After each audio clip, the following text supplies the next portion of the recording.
बस उसको पलट दीजिए, युवा को पलटते ही बनता है वायु। वायु का मतलब होता है हवा। हम बिना भोजन किए शायद 10 दिन 15 दिन जिंदा रह सकते हैं। हम बिना पानी पिए शायद 1 दिन 2 दिन 3 दिन जिंदा रह सकते हैं। हम बिना सांस लिए 1 सेकंड भी जिंदा नहीं रह सकते हैं। यही परिचय है युवा का। लेकिन आज युवाओं को उस ताकत को समझना होगा। युवा यानी उत्साह, युवा यानी ऊर्जा, युवा यानी उम्मीद, युवा यानी साहस। लेकिन बशर्ते वो पॉजिटिव हो। अगर युवा पॉजिटिव हो तो युवा यानी उत्साह, लेकिन अगर युवा नेगेटिव हो तो युवा यानी अनर्थ भी होता है। अगर युवा पॉजिटिव हो तो युवा यानी उत्साही, लेकिन अगर युवा नेगेटिव हो तो युवा माने उन्मादी भी होता है। इसलिए हमें युवा का एक आदर्श चित्रण को प्रस्तुत करना।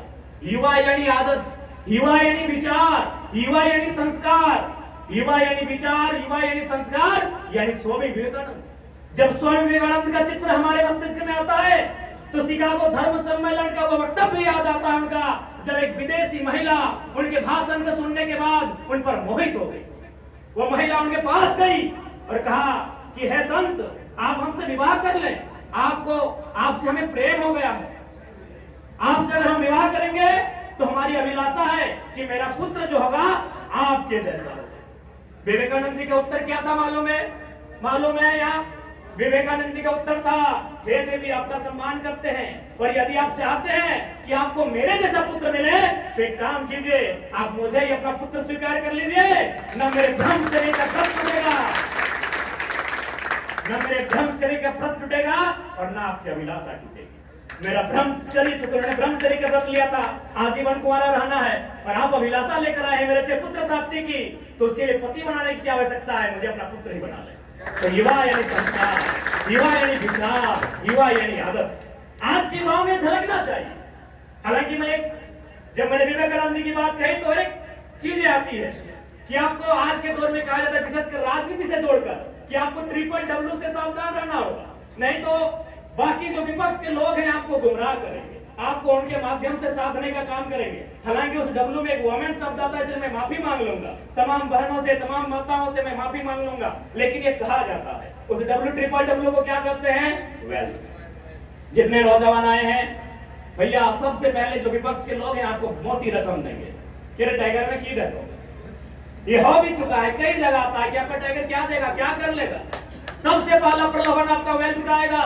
सावधान रहिएगा, ट्रिपल के फॉर्मूले का डब्ल्यू से होता वेल्थ, वाइन, दारू पिलाएंगे, क्योंकि युवा होते हैं, मदहोश होते हैं, थोड़ा सा होश में कभी कभी आउट ऑफ होश हो जाते हैं, तो आपको वहां पर वाइन का सहारा लेंगे और अंत में एक स्त्री को हथियार के रूप में लाएंगे, वुमेन का सहारा लेंगे। तो मैं आपको कहना चाहूंगा, क्योंकि युवाओं का सम्मेलन है और आप प्रेम से नहीं बच सकते, ऊपर मुझे लगता है खुल के बात होनी चाहिए, क्योंकि ब्रह्मांड में पीर, पैगंबर, महात्मा, संत कोई भी अवतार ले और कहे प्रेम नहीं करना, ये नहीं होगा। प्रेम कुछ भी करते होंगे, प्रेम आकाश भी करते होंगे, प्रेम अभिजीत भी करते होंगे, प्रेम मोतीलाल भी करते होंगे, हो सकता है करते होंगे, मैं आशंका जता रहा हूँ। और ये दुनिया में कोई नहीं है, धरती में कोई पैगंबर, कोई अल्लाह, खुदा, भगवान आए और कहे प्रेम नहीं करना है, लोग हम कह देंगे, ये संभव ही नहीं है। लेकिन मेरा कहना है, आपका प्रेम मर्यादित हो, आपका प्रेम संयमित हो, आपका प्रेम श्रेष्ठ हो, आपका प्रेम अनुशासित हो। आपका प्रेम अगर मर्यादा को लागेगा, आपका प्रेम अगर शिष्टाचार को लागेगा, तो नुकसान आपको भी होगा, आपके नेता को भी होगा, और ये लाखों करोड़ों जो जनता है उनकी उम्मीदों को नुकसान होगा। इसलिए युवा है, युवाओं का सम्मेलन है, मैं उन विषय पर चर्चा कर रहा हूं जिन विषय पे लोग चर्चा करने से बचते। आप प्रेम करें, आपको आजादी। किसी दो शख्स ने प्रेम किया है, तभी ये तीसरा शख्स आप सभी आए। अगर उन दोनों के बीच प्रेम नहीं होता तो आप आते ही नहीं धरती में। इसलिए मेरे जितने युवा मोर्चा के इंक्लूडिंग केंद्र अध्यक्ष महोदय और जितने भी हमारे युवा मोर्चा के साथीगण हैं, प्रेम से किसी को आपत्ति नहीं है, लेकिन याद रखिएगा उस ट्रिपल के फॉर्मूले को जब वो कह ही नहीं सकेंगे, वे लगातार देख रहे हैं कि धर्म मातो इनको कुछ भी बोलो ये सुनने वाला नहीं है, ये हाथी सा मत वाला है, और टारगेट करेंगे युवाओं को। वेल्थ के माध्यम से साथ देंगे, वाइन के माध्यम से साथ देंगे, एक वोमेन को आगे करके साथ देंगे आपको। ये मैं आज आपको अभी बताना चाहूंगा, क्योंकि लोकसभा से ज्यादा चुनौती रहेगा विधानसभा का चुनाव, क्योंकि लोकसभा के चुनाव में आप झारखंड की आवाज बन के जा रहे थे, इस बार आप सरकार बनने जा रहे हैं। उससे कई ज्यादा गुना चुनौती रहेगा। युवा यानी पराक्रम होता है।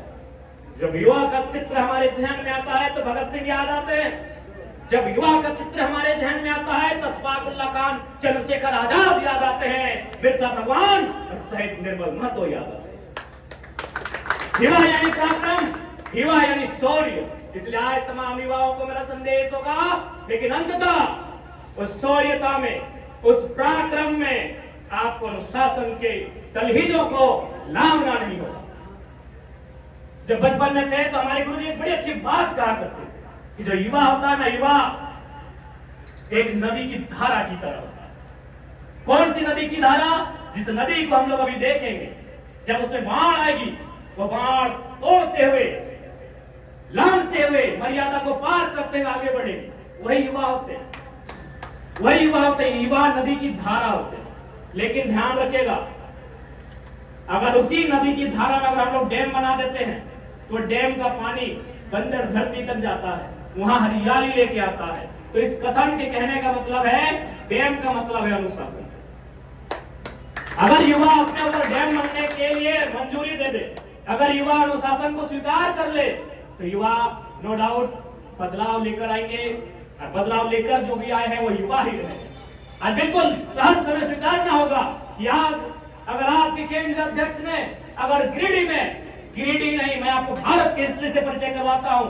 1952 से आज तक फर्स्ट इलेक्शन बिना इलेक्शन लड़े, बिना सदन संसाधन के 27.5% वोट किसी ने नहीं लाया।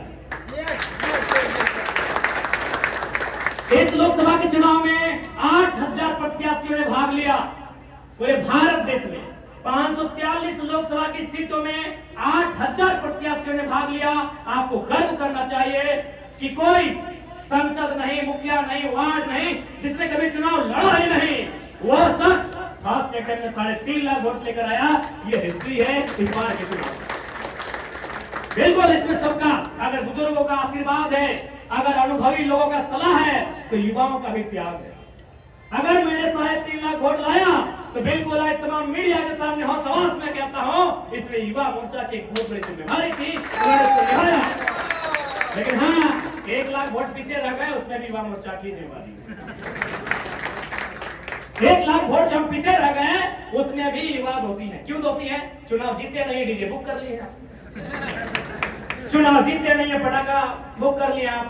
मैंने पहले कहा, युवा उत्साही, अति उत्साही नहीं होना चाहिए। हम लोगों ने कहीं ना कहीं थोड़ा सा अनडिसिप्लिन बिहेवियर को, मैनर को अपने ऊपर ढालने का काम किया।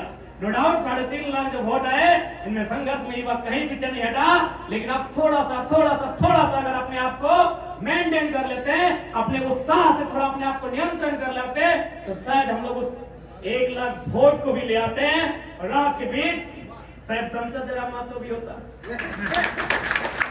ज्यादा कुछ नहीं बना था। 14 प्रखंड है हमारे पास, लगभग 4 नगर निगम के क्षेत्र है, यानी 20 क्षेत्र हमारे पास है।